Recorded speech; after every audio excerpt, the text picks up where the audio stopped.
Hello, friends. This is Dave Hurwitz, executive editor at ClassicsToday.com, here from the Overflow Room Library Annex to talk about books on music. And I've got really quite a fun little pile of them. Well, one of them isn't fun. I'll start with the one that isn't fun because, it's this thing, Writing About Music, a style sheet by D. Kern Holleman. D. Kern Holleman was a major scholar of French music. He wrote the definitive book on the Paris Conservatoire Orchestra and other things like that. But this is the third edition. Apparently, there were other editions. So this answers incredibly important questions like, where do you place the hyphen in Beethoven if the name breaks between two lines? How do you cite John Coltrane's album A Love Supreme? Is it première or première with an accent grave? These answers and much more can be found in this definitive resource for authors, students, editors, concert producers, anyone who deals with music in print. Actually, it's handy. I've referred to it probably a lot less than I should have, as those of you who know my work will attest. But yes, you've got how to do musical examples and how it's all that stuff. And actually, today it's probably even more useful than ever, even though people don't write anymore, it seems. I don't know. It's here. I have it. I'm glad I have it sometimes. And there you go. So if you're going to write about music, you should know that there is a style sheet available that tells you how to do all of those tricky little things. It really is kind of important because you're dealing with things in a billion different languages with different literary conventions. And so, yeah, it's handy. Then we've got this marvelous classic reprint series on forgotten books. Oh, it should never have been forgotten. The Letters of Robert Schumann. These are interesting. This is really interesting. These were originally published. Let's see if we can get the original thing. Oh, here we go. No, it doesn't say anything. I'm sort of surprised. It's got lots and lots of letters. And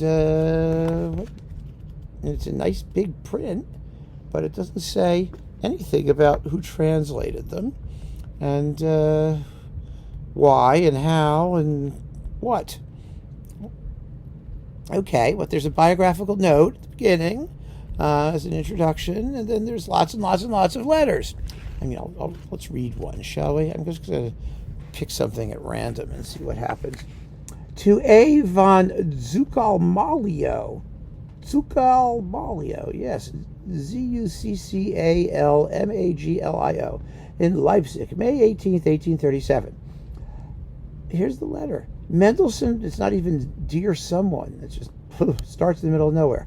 Mendelssohn possesses the only copy of Bach's D minor concerto. That's sort of amazing. That's the big keyboard concerto. Whew, the only copy. But as soon as he comes back from the Rhine at the end of September, I will have a copy made for you. Likewise, one for myself, for I have always thought it one of the most admirable productions ever written. I am really sorry you are not coming, as there are various things I wanted to talk over with you, which I have no leisure to write. First, I have been thinking for some time of giving life to the Davidsbündler, that is, of uniting through the bond of the pen like-minded people, whether they are musicians by profession or not. You'll recall the Davidsbündler Tänze is a piano suite that Schumann wrote. Davidsbündler dances, but the Davidsbündler itself was a group of musical cognoscenti that Schumann wanted to put together at one point or another. So he's thinking of getting them together again. If academies with ignoramuses of presidents at their head elect their members, why should not we juniors elect each other? I am also simmering with another idea which might easily be combined with the first, but is of more general importance. It is the establishment of an agency for publishing the works of all composers who conform to its rules, its object being to transfer to the composers the liberal profits which now go to the publishers. Yeah, that's a good idea. The only essential is a qualified agent to carry on the business. The composers would have to give security for the expenses of setting up their works and would receive, say, half-yearly accounts of the sales and the distribution of the surplus after deducting expenses. This much for the present. Think the matter over seriously, as it might be made a great benefit to all artists. Think it over, please, and write to me. Cool, huh? I love reading composers' letters. I mean, I know we all do. They're often so interesting. Well, the composer's interesting. And Schumann was just at the thick of things. I mean, he really was. So you should read his letters. They're really, really interesting. And then we've got, yet another book on Schoenberg. This one is by Malcolm MacDonald. It's actually one of the major studies of Schoenberg. It was in the Master Musicians series. And according to Arnold Whittle, in the blurb here, no general survey of Schoenberg is more alert than this one to the paradoxical yet productive tensions between tradition and innovation, secular and spiritual, in the composer's life and work.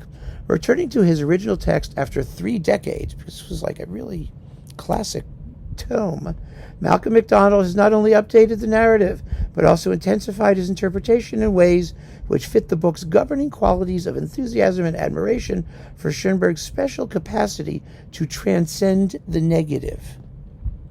Well, that's an interesting statement, isn't it? We don't have time to unpack that, but I have no idea what it means. Anyway, the result is an absorbing and accessible tribute to one of musical modernism's greatest masters. Yes, it is. And that's it. Malcolm MacDonald. What year was it originally published? Because this is not all that recent. I mean, this retread here. It's Oxford University Press. 2008 is when this revised thing came out. So there it is. I mean, Schoenberg is one of those guys that is so interesting. Some would say he's more interesting to read about than he is to listen to. And I can understand that. But I like listening to him as well. When I'm in the mood. When you're in the mood. It's okay. Whenever you're in the mood. So keep on listening, friends. Thanks so much for joining me. Take care.